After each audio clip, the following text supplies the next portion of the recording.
Hello guys, good morning. Kung ikaw ay hindi pa nakapag-subscribe sa aking YouTube channel, please subscribe guys para updated ka sa aking mga na-upload na videos.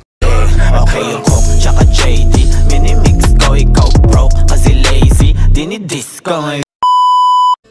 Sa videos na ito guys, may sasabihin lang ako sa inyo. Baka meron din kayong ganito sa Facebook nyo. Try nyo yung puntahan yung support inbox nyo guys.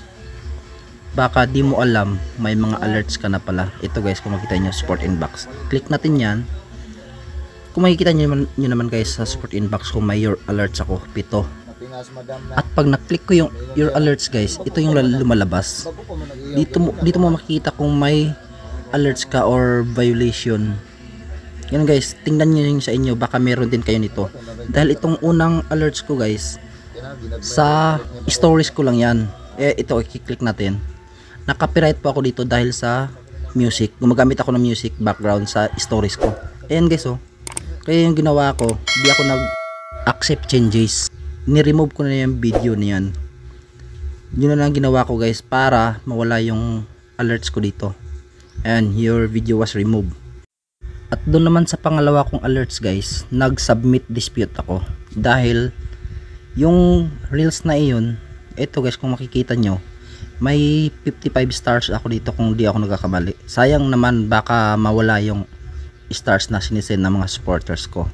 Kaya ang ginawa ko dito guys, nag-submit dispute na lang ako. Dahil baka mawala yung sinisend ng stars ng mga supporters ko guys. Kaya yun yung ginawa ko, submit dispute. Ganito lang yung ginawa ko guys. Click submit dispute. Pagkatapos mapupunta ka dito, submit disputed. And then may pagpipilian ka dito guys, reason for disputed. Ay ang naklik ko dito, yung original content. All content in this video is your original work and you own the rights to it. And guys, niklik ko yan, tapos sa additional details naglagay din ako dyan.